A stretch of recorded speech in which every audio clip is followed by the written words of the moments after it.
예, 2교시 시작하겠습니다. 1교시에서 기도의 의미에 대해서 그냥 간단하게 일단 살펴봤고요. 2교시에서는 기도의 구체적인 수행 방법에 대해서 한번 짚어보는 시간 가져보도록 하겠습니다. 자, 부처님의 수행 방법은 크게 두 가지의 덩어리로 나눌 수 있다 말씀드렸죠. 그래서 자력 수행과 타력 수행이라고 말씀드렸고요. 우리가 말하는 기도라는 의미는 타력 수행에 들어간다. 타력, 남에게 힘을 빌려서 나아가는 거. 여기서 말하는 남은 누구를 뜻할까요? 그렇죠. 불보살님을 뜻합니다. 거룩하신 불보살님의 가피, 에너지, 힘에 의지해서 조금 더 수월하게 나아가고자 하는 수행이 타력 수행, 타력 법문이 되겠습니다. 이 타력 수행에 대한 부분은 대승경전에서 집중적으로 다루어지게 됩니다. 사실 니까야라든가 아함경 같은 초기 경전에서도 불보살님께 보살님에 의지하진 않고 거룩하신 부처님께 의지하는 혹은 불법 승 삼보에 의지하는 그런 어떤 타력적인 의미가 있기는 있지만 조금 이렇게 숨겨져 있다면 대승경전에서는 본격적으로 부처님과 혹은 수많은 보살님들의 타력의 에너지에 힘입어서 수행하고 힘을 받고 도움을 받고 의지한다는 부분을 아주 강하게 드러내고 있습니다. 그래서 대승경전에 보면 모든 경전마다 불보살님의 가피에 대해서 이야기하고 있지만 본격적으로 지장경 같은 경전에서는 지장보살의 가피에 대해서 이야기하고 있고요. 법화경에서도 법화경의 가피, 그리고 법화경 안에 관세음보살 보문품이라고 있죠. 또 약사경에 보면 약사열에 대한 가피, 이와 같이 수많은 경전들마다 이 불보살님의 에너지에 대한 가피에 대해서 말씀하고 계십니다. 자, 제가 가피라는 단어를 계속 쓰고 있죠. 근데 불자님들이 여러분 기도해서 가피 받으세요 라는 표현을 쓰면 그 가피가 무엇인지는 대충 머리로는 조금 이해가 되는 듯한데 딱 부러지게 가피란 이런 것입니다 라고 정의를 잘 못 내리시더라고요. 그래서 제가 가피에 대해서 먼저 한번 간단하게 설명을 드리자면, 자, 가피라는 것은 쉽게 말하면 이제 은혜입니다. 불보살님의 은혜, 불보살님의 힘, 불보살님의 에너지. 근데 우리가 가피라는 단어를 옛날 선지식께서는 어떻게 이제 명쾌하게 설명을 하셨냐면, 가라는 것은 더할 가자에 더하다, 더하여 주다, 더하다, 더할까. 피자는 입을 피자에 입다, 그걸 받다, 입다라는 뜻이야. 입을 피, 받을 피. 그래서 더하다, 입다. 그래서 우리가 불보살님께 은혜를 받는다라고 표현했을 때 불보살님이 은혜를 주시는 것을 가라고 해요. 불보살님이 은혜를 주시다, 더할까. 불보살님이 은혜를 더하여 주시다. 그래서 더할까라고 부르고요. 중생은 그 은혜를 어떻게 하죠? 그 은혜를 받지 않습니까? 그래서 그 은혜를 받고 그 은혜를 입기 때문에 중생 입장에서 입을 피라고 하는 겁니다. 그래서 가피라고 하면 부처님 입장에서 중생에게 주는 것을 더할 가라고 표현하고요. 중생 입장에서 부처님께 받는 것을 입을 피라고 합니다. 그래서 부처님께서 주시는 것이 가, 중생 입장에서 받는 것이 피, 그래서 가피라고 부릅니다. 불보살님의 은혜를 더하여 우리가 받는 것, 그것이 바로 가피가 되는 것이죠. 자, 그래서 이 가피에 대한 그런 중요한 메시지를 대승경전에서 한결같이 설하고 있습니다. 그래서 대승경전에 나와 있는 수많은 타력의 법문, 타력의 수행법들을 딱 네 가지로 정리해서 요약하자면, 염불, 그 다음에 경전, 그 다음에 주력 혹은 다란이라고도 합니다. 주력, 다란이. 그 다음에 세 번째가 오체투지, 절수행법이 되겠습니다. 어렵지 않죠? 염불, 경전, 주력 혹은 다란이라고도 하고요. 주력, 그 다음에 오체투지, 절수행법, 이것이 4가지의 타력수행법이 되겠습니다. 자, 염불은 말 그대로 생각할 염, 그리고 부처불, 부처님을 생각한다는 뜻이에요. 부처님을 생각한다. 근데 우리가 조금 더 확장해서 해석을 하면 부처님 뒤에 한 단어가 더 붙습니다. 보살님, 불보살님을 생각한다.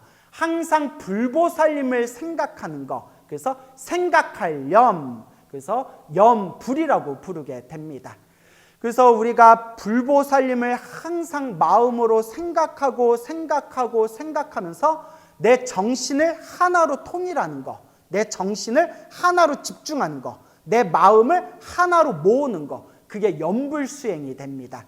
그래서 여러분, 염자가 생각 염자잖아요. 여러분들에게 이제 제가 간단하게 그 염불이란 부분을 조금 분류해서 설명을 드리자면, 입으로 외우는 거는 송불이라고 한답니다. 송불, 웰송자. 그러니까 입으로 아미타불, 그냥 관세음보살, 뭐 혹은 뭐 이렇게 경전을 뭐 외울 때도 입으로 이렇게 외우는 거는 이제 송자를 붙입니다. 송, 입으로 외우다. 소리내서 입으로 외우다.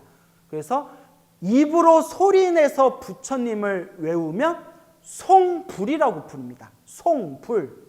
그리고 여러분들 흔히 스님들이 법당에서 이렇게 의식을 하고 있으면, 의식 의례하고 있으면 저 스님이 염불하시네 이렇게 표현하지 않습니까? 근데 스님이 예를 들어 곡조를 길게 뽑아가지고 뭐 개향 뭐 이런 식으로 뭐 앙고 이런 식으로 곡조를 길게 뽑으면 뭐 무조건 그걸 우리가 염불이라고 이렇게 통으로 퉁쳐서 얘기하지 않습니까? 법당에서 염불하시네 이러지 않습니까? 그런데 여러분, 곡조를 길게 붙여가지고 의식을 진행하는 것은 염불이라고 하지 않고 창불이라고 합니다. 창불. 창자가 노래할 창자예요. 그러니까 노래하듯이 부처님께 의식을 진행한다 해서 창불이라고 합니다. 다시 정리해 볼게요. 입으로 소리내서 외우면 송불이라고 부르고요. 그렇죠? 그리고 길게 곡조를 뽑아서 음곡을 붙여가지고 이 하면서 이렇게 의식을 진행하면 창불이라고 하고요. 염불은 뭐냐? 염불은 소리를 내든 소리를 내지 않든 마음으로 집중하는 걸 염불이라고 합니다. 이제 그 차이를 확실히 아셨죠? 근데 이런 걸 법문을 듣지 않고 강의를 듣지 않으면 평생 염불 수행에도 염불의 의미와 송불의 의미와 창불의 의미를 전혀 구분을 못하는 분들이 있어요. 물론 뭐 이런 거 구분한다고 빨리 성불하는 거는 아니지만 그래도 이왕이면 이런 거 알아두면 좋죠. 아, 입으로 소리내서 외우면 송불이라고 부르고 스님들이 음곡을 붙여서 곡조를 붙여서 아의 으아 뭐 이런 식으로 곡조를 붙여서 의식을 진행하면 노래할 창자를 붙여서 창불이라고 부르고 소리를 내든가 소리를 내지 않든가 마음을 하나로 집중하는 것을 염불이라고 부릅니다. 근데 수행의 의미는 염불입니다. 생각 염자, 생각 불보살님에 집중하는 것. 아미타 부처님에 집중하건 관세음보살님에 집중하건 지장보살님에 집중하건 자기가 가장 좋아하는 불보살님을 하나 딱 선택해서 생각으로 항상 집중하는 겁니다. 그게 염불입니다. 근데 염불의 중요한 핵심은 꼭 앉아서만 하는 게 아니라 법당에서만 하는 게 아닙니다. 생각 24시간 항상 부처님을 염하는 겁니다. 부처님을 생각하는 거. 아침에 눈 뜨면 나무 아미타불로 시작하고 밥 먹으면서도 여러분 밥 먹으면서 무슨 생각하십니까?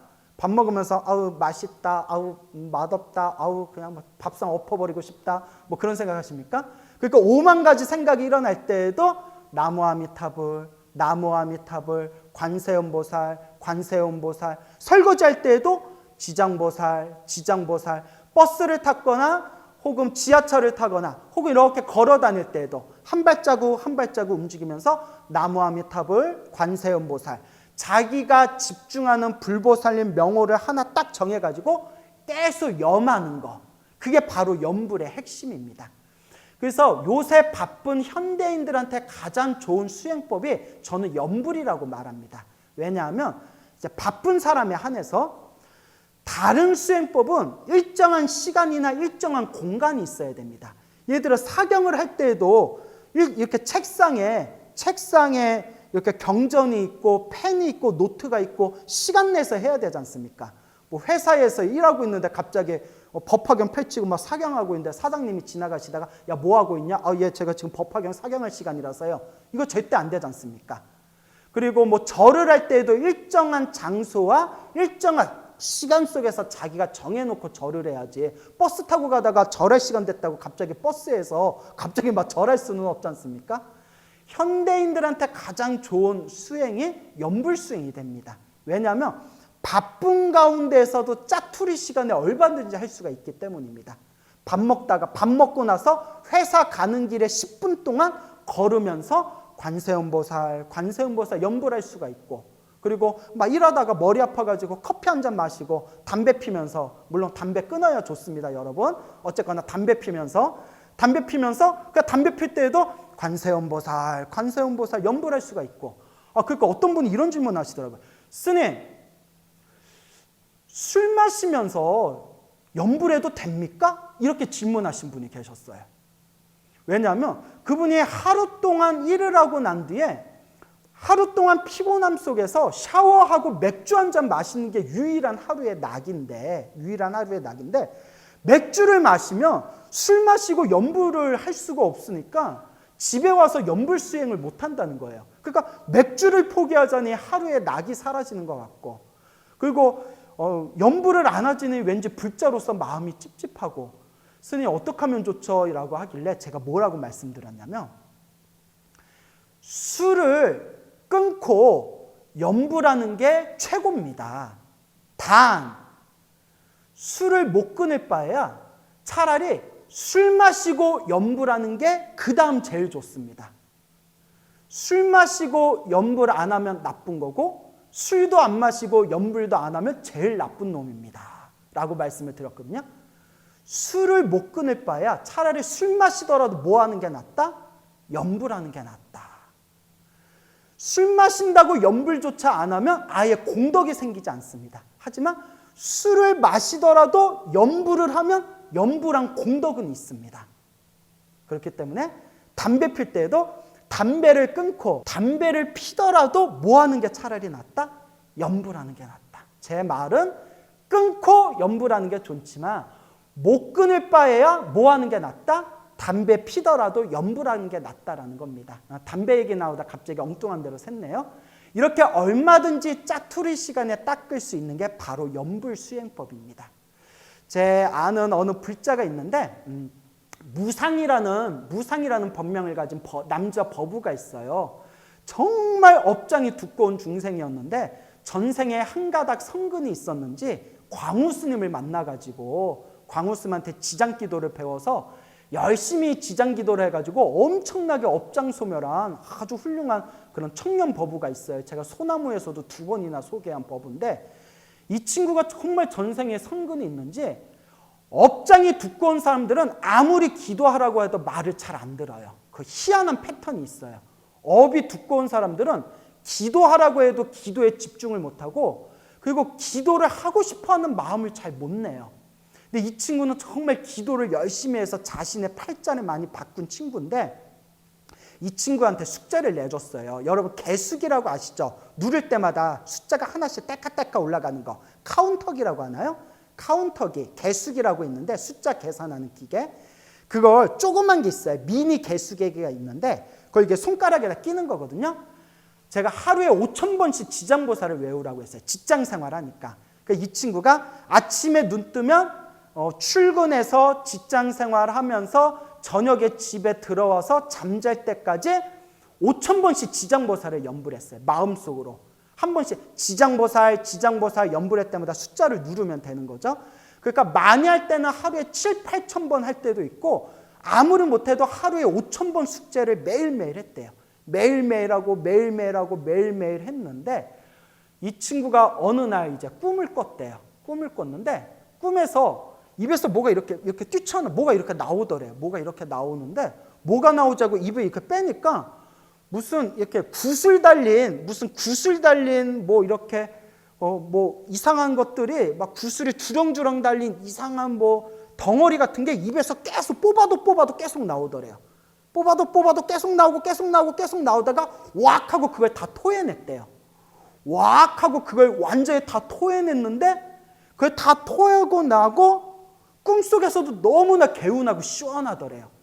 너무나 개운하고 시원한 상태에서 눈을 딱 떴는데 눈을 뜨는 순간 머리가, 자기가 태어나서 그런 경험은 처음이었대요.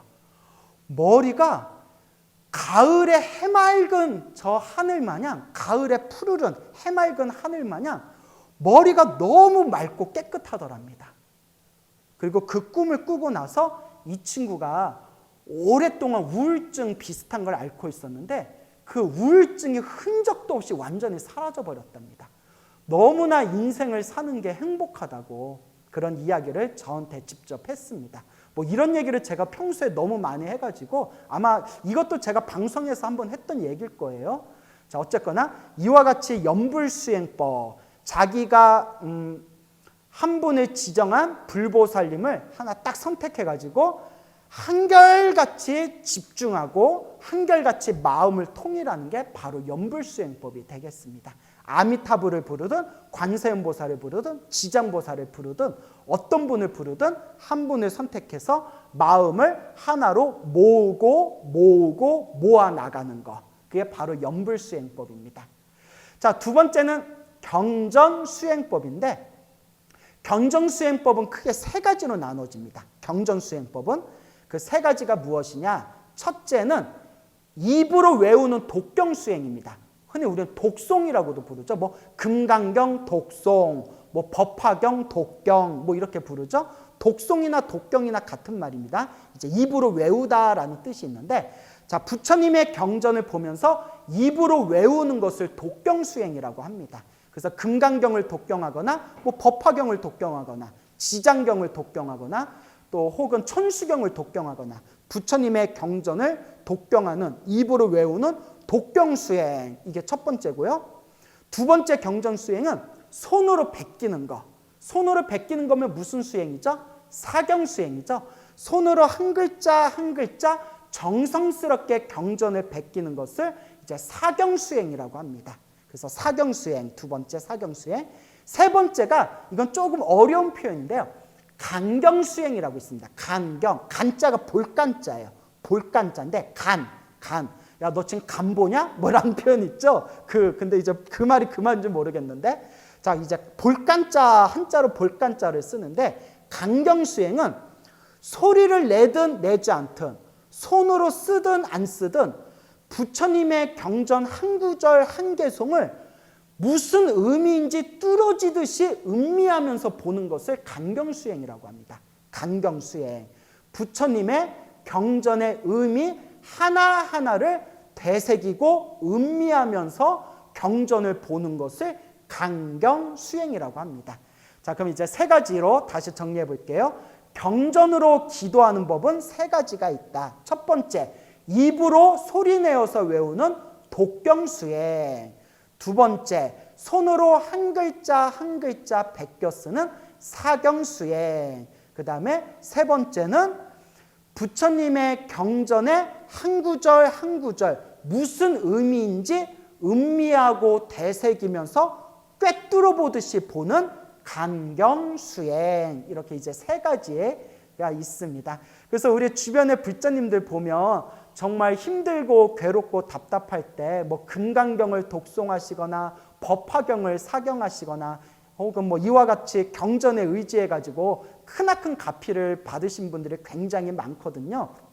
뭐 너무 이루 헤아릴 수가 없어서, 예를 들어 저거 지금 친분이 있으신 어느 불자님께서는 그렇게 밤마다 죽은 사람이 자꾸 꿈에 나타났대요. 너무나 죽은 사람들이 꿈에 나타나 가지고 매일같이 이제 악몽을 꾸니까 이분이 잠자는 것 자체가 스트레스였대요. 그래서 일부러 잠을 자기가 싫어했대요. 그게 몇 년 동안 지속되었답니다. 그래서 이분이 굿도했대요. 굿도하고 절에 가서 천도제도 했는데 전혀 효과를 못 봤대요. 굿도하고 천도제도 지내고 해도 효과를 못 보던 타에 이분이 법화경 사경을 열심히 하면서 지장기도를 했대요. 그러니까 연불은 지장연불을 하고 시간이 날 때마다 법화경 사경을 했는데 어느 날 꿈을 꿨는데 꿈에서 그 큰 제사를 지내는 꿈을 꿨대요. 꿈속에서 큰 제사를 지내고 난 뒤에 그 뒤로는 더 이상 꿈에서 그 죽은 사람들이 꿈에 나타나질 않더래요.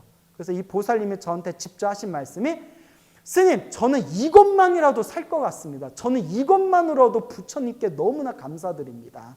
몇 년 동안 매일같이 악몽을 꿔가지고 그냥 매일 밖에 나가서 직장 생활을 해야 되고 너무나 몸이 피곤한데도 밤마다 잠을 잘 수가 없고 잠자는 게 너무 스트레스였는데 꿈자리가 편안해지고 잠자리가 편안해진 것만으로도 저는 부처님 가피 받았습니다 라고 너무나 고마워하고 기뻐하시는 또 그런 분이 계셨습니다. 뭐 이외에도 굉장히 수많은 그런 가피를 받으신 분들이 계시죠.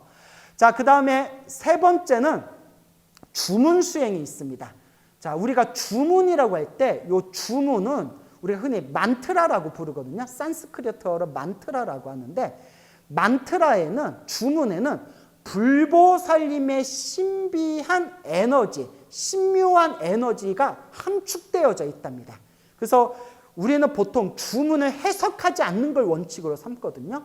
그래서 주문을 해석하지 않는 것을 원칙으로 삼 때 무슨 뜻인지 몰라도 그 주문을 외움으로써 그 주문에 마음을 집중하면 저절로 그 주문에 담겨져 있는 그 에너지를 우리가 듬뿍 받아갈 수가 있다고 합니다. 그래서 이와 같은 주문 수련이 유독 발달한 종파가 바로 밀교입니다. 밀교. 그리고 이 인도 밀교의 마지막 형태가 그대로 전해진 게 티베트 불교거든요. 그래서 지금도 티베트 불교는 수많은 수행법들 중에서도 이 주문을 외우는 수행법이 굉장히 발달해 있습니다. 그래서 우리가 주문 수행법이라고 표현을 하는데 우리가 흔히 진언하고 다란이를 따로 해석을 합니다. 한국 불교에서는. 근데 여러분 원래 진언은 부처님의 신비한 에너지가 담겨져 있는 부처님의 신묘한 에너지가 함축되어져 있는 참진, 말씀은 참된 말씀을 진언이라고 부르고요. 우리가 다란이라고 했대. 신묘장구 다란이. 다란이라는 표현을 쓸 때 이 다란이는 부처님의 지혜와 부처님의 위신력이 함축되어져 있다라는 의미가 있고요. 또 총지라고도 불러요. 총지. 총지라는 것은 모든 것이 함축되어져 있음이란 뜻이에요. 근데 한국 불교에서는 약간 이게 이상하게 이제 해석이 돼가지고 어떻게 표현하냐면 주문 중에서 짧은 주문은 진언이라고 부르고 긴 주문은 다란이라고 불러요. 한국 불교에서는. 그래서 광명진언 혹은 옴마니밤매음 육자진언 뭐 그 다음에 뭐 수리수리 마수리 정구업진언 진언 주문이 짧은 것을 진언이라고 부르고요. 혹은 뭐 신묘장구 대다라니처럼 주문이 긴 것은 다란이라고 불러요. 뭐 신부다라니, 법화다라니, 뭐 능엄다라니처럼 수능엄다라니처럼 주문이 긴 것을 다란이라고 부릅니다. 그래서 진언이라고 하든 다란이라고 하든 어쨌거나 불보살님의 신비한 에너지가 함축되어져 있는 그 주문을 외우고 그 주문과 하나가 됨으로써 마음이 하나로 집중되어짐으로써 우리는 엄청난 그런 불보살님의 가피를 받을 수가 있다라는 그런 논리가 되겠습니다. 근데 이 주문 수행은 함부로 혼자 하면 안 된답니다. 왜냐하면 금방도 말씀드렸지만 이 주문에는 불보살님의 신비한 에너지가 담겨져 있기 때문에 주문 수행을 혼자서 선택해서 혼자서 함부로 하다가 오히려 조금 이렇게 안 좋은 부작용이 생기는 경우가 많다고 합니다. 그래서 예를 들어서 신묘장구 대다라니 같은 주문은 열심히 했다고 부작용 생겼다는 말은 없는데 좀 약간 이상한 처음 들어보는 이상한 진언 있지 않습니까? 뭐 구루 만트라 뭐 이런 진언, 뭐 대륜 진언 뭐 이런 생전 잘 들어보지도 못했던 그런 진원을 혼자 선택해가지고 혼자 주문을 외우다가 그런 어떤 이상한 부작용에 빠지는 경우가 있다고 합니다. 그래서 특별한 주문 수행을 할 때에는 반드시 스승님의 도움을 받는 것이 좋다라고 옛 큰 스님들께서 말씀을 하셨는데, 그러니까 여러분들이 천수경에서 외우는 신묘장구 대다라니 같은 주문은 역사적으로 별로 부작용들이 없는 주문이기 때문에 그런 것들은 이제 무방하다고 생각을 합니다. 하지만 주문 수행할 때 혼자서 책을 보고 이거 좋아 보인다, 이거 세 보인다 생각되는 주문을 혼자서 막 주문 수행을 하는 것은 역사적으로 부작용이 생긴 사례가 많았기 때문에 주문 수행을 할 때는 반드시 좋은 스승을 만나서 수행을 해야 된다. 그래서 저 같은 경우에도 기도하시는 불자님들이 뭐 신묘장구 대다란이나 능엄주 같은 거 외우실 때는 그냥 편하게 하세요라고 하는데, 생전 별로 들어보지도 못한 이상한 주문 외울 때에는 그런 거 하지 말고 보편적인 걸 하셔라. 옛날부터 큰 스님들이나 수행자들이 닦았던 보편적인 다란이나 진언을 외워라 라고 이렇게 많이 조언을 드립니다. 그러니까 신비하고 특별한 걸 따로 찾지 마시고 우리가 일상에서 닦는 수행법을 잘 선택해서 여러분들이 나아가시면 좋을 것 같습니다.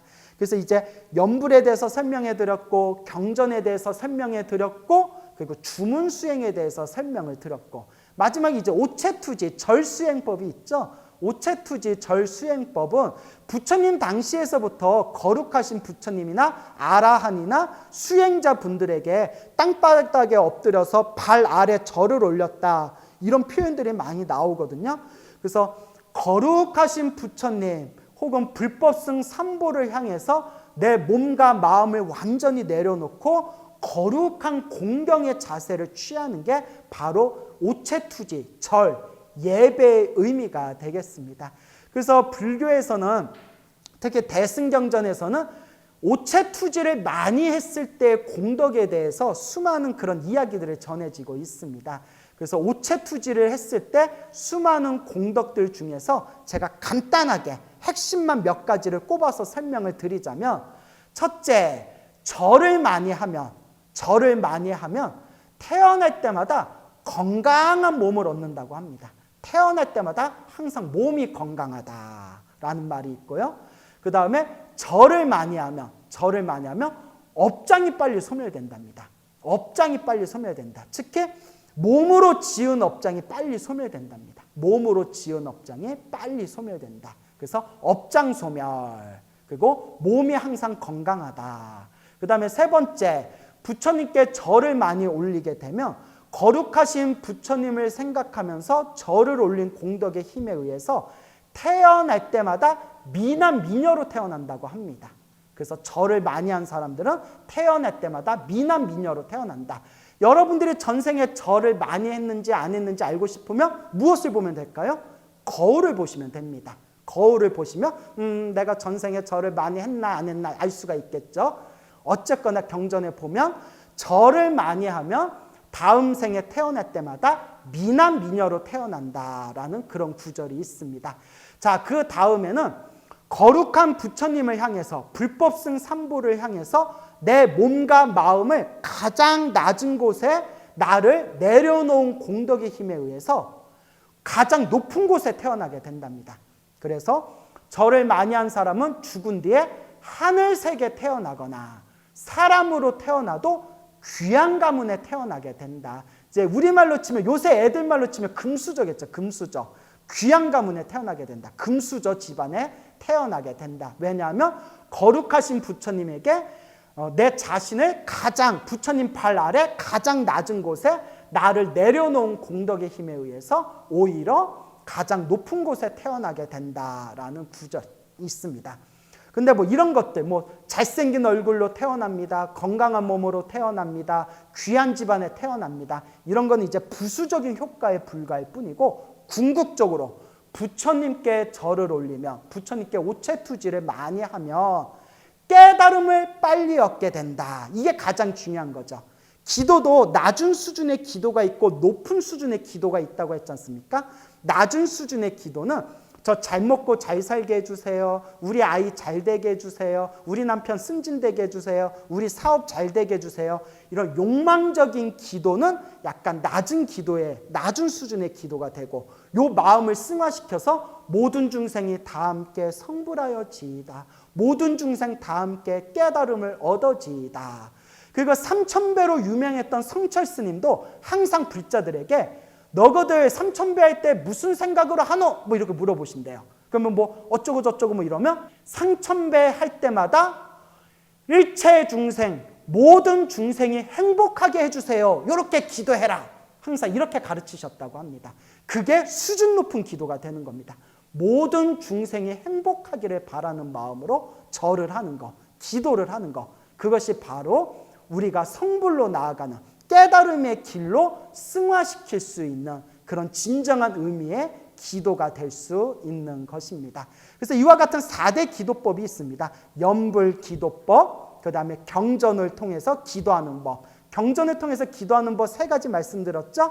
독경하는 법, 그 다음에 사경을 하는 법, 그리고 그냥 무슨 뜻인가 한 구절 한 구절 음미하고 되새기면서 부처님의 뜻을 이렇게 받아들이면서 경전을 보는 것, 이렇게 강경수행법 이렇게 또 있다고 했고요. 그리고 주문수행법이 있고 마지막에 오체투지 절수행법이 있다고 했습니다. 자, 제가 이렇게 신도분들에게, 불자분들에게 기도에 대해서 자주 말씀을 드리면 굉장히 많이 받던 질문이 있어요. 정말 생각하기도 끔찍할 정도로 했던 얘기 또 하고 또 물어보고 아마 제 팬분 중에 이거 보시는 분들은 눈치채셨을 텐데, 스님 무슨 기도를 해야 효과가 빨라요? 내가 이거 아주 지긋지긋해 죽겠어요. 내가 이제 요새 이런 질문 좀 하지 마세요 했더니 요새 잘 안 하는데, 가끔 눈치 없는 신도들이 또 아직도 이런 질문하는 분들이 간혹 계시긴 해요. 자, 여러분 항상 말씀드리지만 불보살님을 향한 모든 기도는 결국 하나로 통합니다. 결국 하나로 통해요. 근데 여러분, 스님 이렇게 절에 다니다 보니까 어느 스님은 이 기도가 더 낫다 그러고 어떤 분은 저 기도가 더 낫다고 그러는데 저희가 헷갈려요, 스님. 어떤 기도가 더 좋아요? 자, 제가 명쾌하게 몇 번이나 말씀드렸지만 다시 명쾌하게 말씀드릴게요. 제가 정말 말로써 표현할 수 없는 신비한 가피를, 기도 가피를 체험하신 스님들의 이야기, 불자들의 이야기, 수백 명의 이야기들을 보거나 직접 듣거나 다 통계를 냈거든요. 제가 엄청난 자료들이 있는데, 자, 근데 여기서 한 가지 제가 뭘 발견했냐면, 천수경으로 효과 보신 분들은 천수경 하라고 가르쳐요. 금강경으로 효과 보신 분은 금강경 하라고 가르쳐요. 법화경으로 효과 보신 분은 뭐 하라고 가르칠까요? 법화경 하라고 가르쳐요. 지장경으로 효과 보신 분은 지장경 하라고 가르치고요. 관음기도로 가피받은 분들은 관음기도 하라고 가르쳐요. 이 말은 다 자기가 경험한 수준에서 사람들한테 가르쳐주는 거예요. 자, 서두 1교시에서 말씀드렸지만 부처님은 완벽한 깨달음을 얻으셨기 때문에 모든 것을 다 꿰뚫어 보세요. 과거, 현재, 미래를 완벽하게 원만하게 모든 걸 꿰뚫어 보셨기 때문에 중생들 수준에 맞춰서 중생들의 그 수준의 눈높이에 맞춰서 법문을 설하십니다. 근데 우리는 그렇지가 못해요. 우리 중생들은 아직 깨달음의 힘이 부족하기 때문에 딱 내가 경험한 것까지만 알아요. 그렇다 보니까 큰 스님들도 혹은 기도가피를 받아서 체험하신 분들도 어쩔 수 없이 누군가에게 기도에 대해서 이야기하거나 지도를 해줄 때 결국 어쩔 수 없이 딱 내가 체험한 것까지만 가르쳐 줄 수밖에 없어요. 딱 내가 아는 것까지만. 그러다 보니까 내가 효과 본 걸 가르쳐 주게 되는 거예요. 천수경으로 효과 보신 분은 신도들한테 무조건 천수경 하라고 가르치고, 금강경으로 효과 보신 분은 금강경 하라고 가르치고, 법화경으로 효과 보신 분은 법화경 하라고 가르쳐요. 근데 재밌는 거는 제가 기도가피 받은 수백 명의 이야기를 통계를 냈다고 했잖아요. 천수경을 해서 가피 받은 분도 있고, 금강경을 해서 가피 받은 분도 있고, 법화경을 해서 가피 받은 분도 있고, 지장경을 해서 가피 받은 분도 있어요. 그러면 누구 말이 옳은 걸까요? 결론은 어떤 기도를 하든 불보살님을 향해서 간절하게 기도를 하는 그 마음이 중요한 거지, 어떤 기도를 해야 더 효과가 좋다라는 테크닉이 중요한 게 아닙니다. 천수경을 하든 금강경을 하든 법화경을 하든 그 불보살님을 향한 그 간절하고 그 정성스러운 그 마음, 그래서 이것을 옛 선지식들께서는 모든 기도의 하나로 통하는 핵심 원리를 일념이라고 했어요. 일념, 한 생각, 한일, 하나일, 생각염, 한 생각.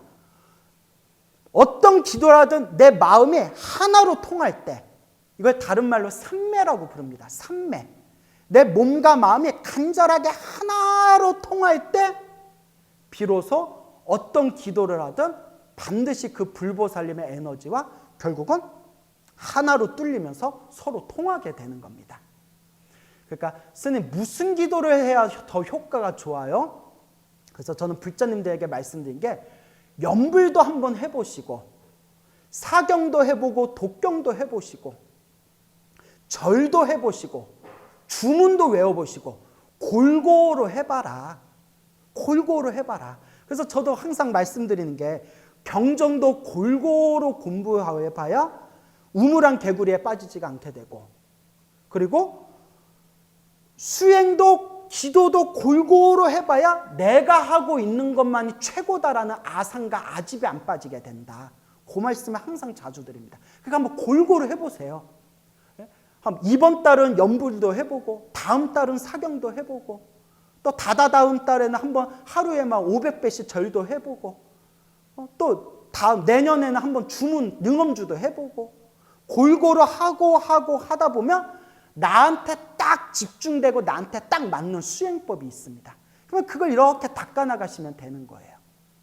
그래서 흔히 비유가 맞는지 모르겠어요. 어르신들이 그런 얘기 하잖아요. 얘들아, 연애 많이 해봐라. 뭐 비유가 맞나요? 갑자기? 연애도 많이 해봐야 좋은 남자 만난다. 연애도 많이 해봐야 좋은 여자 만난다. 뭐 그런 얘기 하시지 않습니까? 견문이 넓어져야 된다. 그와 같이 수행도 기도도 골고루 해봐야 장단점을 알 수가 있어요. 그리고 나한테 뭐가 맞는지를 스스로 선택할 수가 있어요. 그러니까 한번 골고루 해보세요. 어떤 수행이 더 낫냐라는 게 있는 것이 아니라 어떤 기도를 하든 내가 얼만큼 간절하게, 얼만큼 정성스럽게 하냐, 일념, 그것이 가장 중요한 것이다라는 것을 꼭 명심하시길 바랍니다. 그래서 이와 같이 여러분들의 한 생각 일념으로 기도하고 정진하시다 보면 나한테 맞는 것을 점점 발견하게 될 거다. 그리고 나한테 맞다고 생각되던 기도법이 시간이 지날수록 좀 바뀔 때도 있어요. 예전에는 사경하는 것보다는 신묘장구 대다라니를 외우는 게 더 좋았는데 언젠가부터는 신묘장구 대다라니보다 법화경을 사경하는 게 훨씬 더 집중이 잘 되고 마음이 편안해질 때가 있어요. 그때는 수행 방법을 좀 바꾸셔도 돼요. 법화경 사경하다가 금강경을 읽었더니 너무나 금강경이 좋은 거예요. 그러면 다 금강경 독송으로 기도 방법을 좀 바꾸셔도 돼요. 금강경 독송을 하다가 어느 순간 아미타경, 무량수경 읽고 나서 나는 다음 세상에 아미타 극락세계에 태어나고 싶다라는 간절한 마음이 생기면 그때부터는 나무 아미탑을 연부를 하시면 되는 겁니다. 어떤 기도를 하든 기도를 한 만큼 반드시 공덕이 생기고 어떤 기도가 더 낫냐 못하냐의 문제가 아니라 어떤 기도를 하든 간절하고 정성스러운 이 일념이 있다면, 이 간절한 한 생각이 있다면 모든 기도는 하나로 통하게 된다라는 것을 여러분들이 꼭 마음에 명심하시고 되새기시기 바랍니다. 눈 깜짝할 사이에 2교시가 지났네요. 잠깐 쉬는 시간 가진 뒤에 여러분들 3교시에 뵙도록 하겠습니다.